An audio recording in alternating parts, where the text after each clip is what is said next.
तो नमस्कार दोस्तों, स्वागत है आप सभी को। आज है 29 मई 2020। तो आइए देखते हैं हिंदुस्तान पेपर की बड़ी खबरें। तो फिलहाल बने रहिए हमारे साथ। तो आइए देख लेते हैं आज की कोरोना अपडेट। तो आपको बता दूं कि भारत में कोरोना मरीजों की संख्या 1,58,333 हो चुकी है, जिसमें 4,521 लोगों की मौत और 67,691 लोग स्वस्थ हुए हैं। दिल्ली की बात करें तो दिल्ली में 16,281 लोग कोरोना से पीड़ित हैं, जिसमें 316 लोगों की मौत और 7,495 लोग स्वस्थ हुए हैं। विश्व की बात करें तो विश्व में 58,51,400 लोग कोरोना से पीड़ित हैं, जिसमें 3,59,775 लोगों की मौत और 25,38,348 लोग स्वस्थ हुए हैं। अमेरिका की बात करें तो अमेरिका में 17,56,161 लोग कोरोना से पीड़ित हैं, जिसमें 1,02,712 लोगों की मौत और 4,94,667 लोग स्वस्थ हुए हैं। रूस की बात करें तो रूस में 3,79,051 लोग कोरोना से पीड़ित हैं, जिसमें 4,142 लोगों की मौत और 1,50,993 लोग स्वस्थ हुए हैं। इटली की बात करें तो इटली में 2,31,732 लोग कोरोना से पीड़ित है। स्पेन की बात करें तो 2,83,849 लोग कोरोना से पीड़ित है। तो आइए देखते हैं हिंदुस्तान पेपर की बड़ी खबरें। और आपको बता दूं कि एक बड़ी खबर आ रही है कि बम डिस्पोजल स्क्वाड 6 से आतंकवादियों ने 20 गाड़ी और 400 जवानों को निशाने पर बनाया था, लेकिन उनकी साजिश नाकाम कर दिया गया।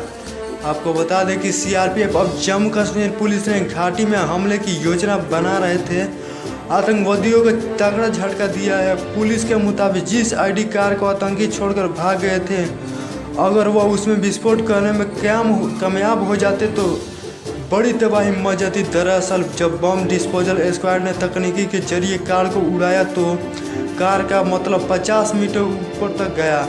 इस दौरान आसपास के कई घरों के शीशा भी टूट गया। आपको बता दें कि 400 जवान थे निशाने पर। वरिष्ठ पुलिस अफसरों को शक है कि जैश के निशाने पर सीआरपीएफ के 400 जवान थे। गुरुवार को सीआरपीएफ की 20 गाड़ियों का काफिला श्रीनगर से जम्मू कश्मीर पहुंचा। पता चला है कि काफिला सुबह 7 बजे बक्सी स्टेडियम कैंप से जम्मू के लिए निकला था। इस काफिले में सभी रैंक के अफसर और जवान शामिल थे। वहीं विस्फोटक से भरी कार में हाईवे की ओर जा रही थी।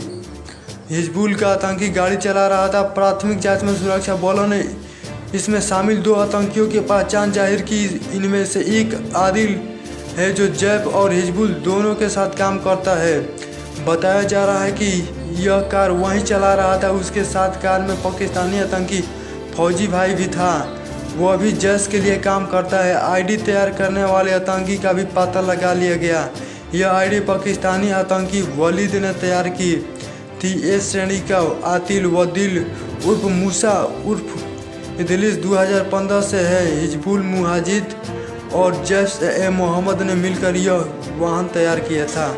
नाइट्रिक सल्फेट, अमोनियम नाइट्रेट और नाइट्रोग्लिसरीन का इस्तेमाल विस्फोट बनाने के लिए किया गया था। आपको बता दें कि ईद से पहले हमले की साजिश थी। पुलिस से मिली जानकारी के मुताबिक ईद में लगभग 10 दिन पहले जंग ए बदर के दिन आतंकवादी हमले की साजिश रच रहे थे। सुरक्षा बलों के पास उस दिन किसी बड़े आतंकी हमले का इनपुट था। सुरक्षा बल अलर्ट हो गए और इसलिए उस दिन आतंकी हमला नहीं कर सके और उस दिन ऑपरेशन सर्च भी जारी था। और अगली खबर की ओर लेकर चलते हैं। कोरोना की दवा का 6 माह में मानव परीक्षण। आपको बता दें कि केंद्र सरकार के प्रधान वैज्ञानिक सलाहकार डॉक्टर के विजय राघव ने कहा देश में 30 समूह कोरोना का टीका बनाने का कोशिश कर रही है। उन्होंने उम्मीद जता रही है कि दवा का 6 महीने में मानव परीक्षण हो सकता है। राघव ने कहा कि कई नई और पुरानी दवाओं पर भी शोध जारी है। इनमें फेविपिरामिड CSIR द्वारा एक पौधे से तैयार की जा रही है। SQS MW ICMR के प्लाज्मा ट्रायल हाइड्रोक्लोरोक्विन शामिल है। डॉक्टर राघव और नीति आयोग के सदस्य डॉक्टर BK पाल ने गुरुवार को संवाददाता सम्मेलन का कहा कि कई बड़े उद्योग समूह, वैज्ञानिक संस्थान और व्यक्तिगत स्तर पर वैज्ञानिक टीका पर शोध में शामिल है। ऐसे वायरस के खिलाफ 4 किस्म के टीके होते हैं। इन चारों तरह के टीके पर देश में काम जारी है। और अगली खबर की ओर चलते हैं। आपको बता दें कि इस साल 8.6 करोड़ और बच्चे गरीब हो जाएंगे। और अगली खबर की ओर चलते हैं। भारत नेपाल के अभयारण्य पर एथेंस का खतरा। आपको बता दें कि देश और दुनिया जब कोरोना से खौफ ज़्यादा है, तब बिहार यूपी के जंगलों में एक नए वायरस की आहट ने दहशत फैला दी है। आपको बता दें कि जंगल से सटे इलाकों में डर का माहौल है। इन सब का कारण है एथेंस, जो कोविड-19 से बहुत अधिक संक्रमण और जानलेवा है। बीते सप्ताह वाल्मीकि टाइगर रिजर्व से सटे इलाकों में हुई मादा गैंडे की मौत के दौरान उसमें एथेंस के लक्षण देखे गए। जांच में पटना वेटरनरी कॉलेज ने एथेंस के लक्षणों की पुष्टि की है। अब बरेली की IVRI इंस्टीट्यूट की रिपोर्ट का इंतजार है। वहीं बिहार और यूपी के जंगलों और उसके आसपास की निगरानी बढ़ा दी गई है। प्रभावित इलाकों को सैनिटाइज करने के साथ ही जानवरों को क्वारंटाइन किया जा रहा है। और अगली खबर की ओर चलते हैं। ICC ने T20 विश्व कप फैसला 10 जून तक टाला। और अगली खबर की ओर चलते हैं। भाजपा हर जिले में वर्चुअल रैली करेगी। आपको बता दें कि प्रधानमंत्री नरेंद्र मोदी ने सरकार के दूसरे कार्यकाल का पहला साल पूरा होने पर भाजपा देश भर में वर्चुअल रैली के जरिए केंद्र सरकार की उपलब्धियों को जनता तक ले जाएगी। पार्टी अध्यक्ष JP नड्डा फेसबुक लाइव के माध्यम से संबोधित करेंगे। देश के हर जिले में होने वाली इन वर्चुअल रैलियों को केंद्र और राज्य के प्रमुख नेता संबोधित करेंगे। यह अभियान जून के महीने भर चलेगा। और अगली खबर की ओर चलते हैं। भारत चीन में सैन्य और राजनीतिक संपर्क जारी।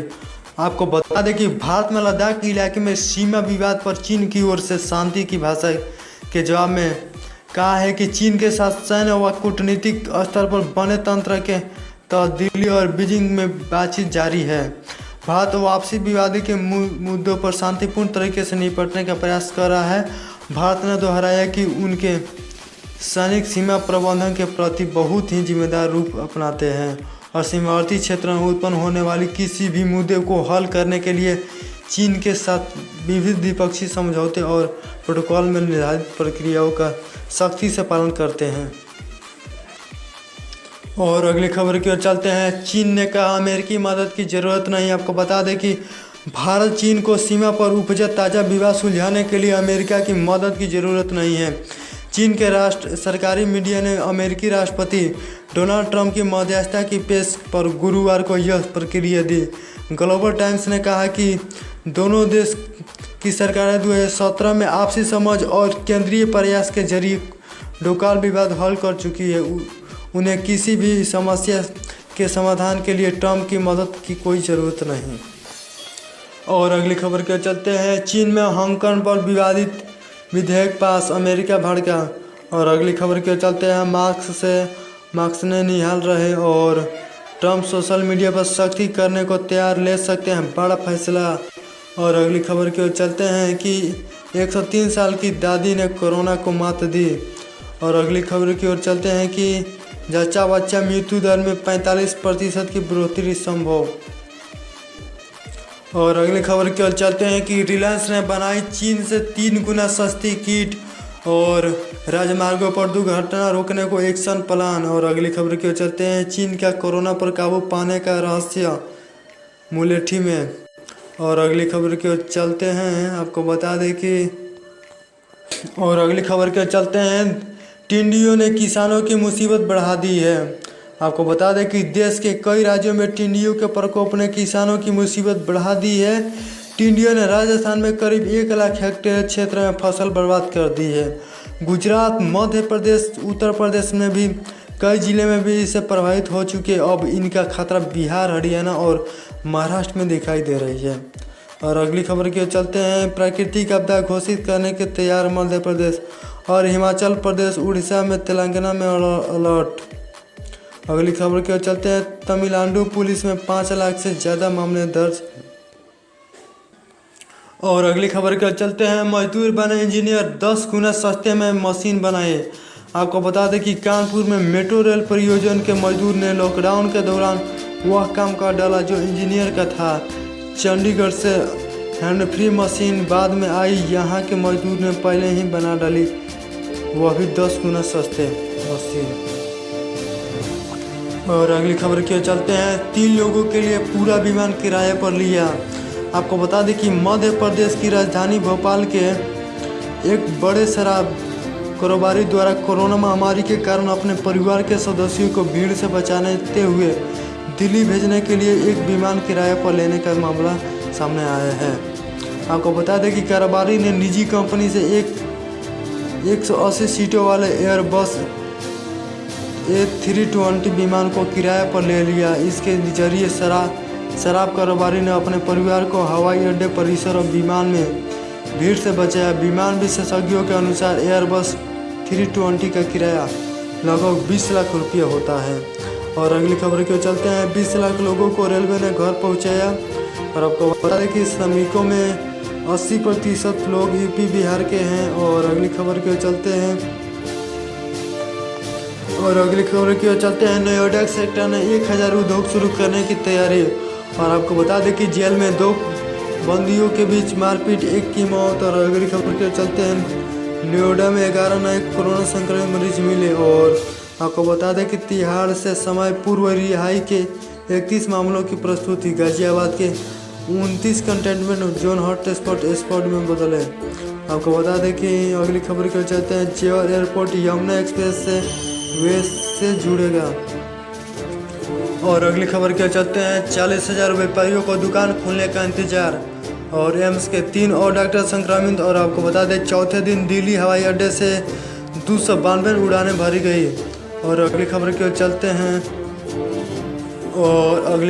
चलते हैं। मौसम विज्ञान के अनुसार 2-3 दिन आंधी पानी का सिलसिला जारी रहेगा। और आपको बता दें कि हिंदूराव अस्पताल में आज से ओपीडी और अनाज वितरण केंद्रों पर हेल्प डेस्क बनाने का आदेश। और आपको बता दें कि क्वारंटाइन सेंटर से हटाकर 9 जगह रखे जाएंगे जमाती।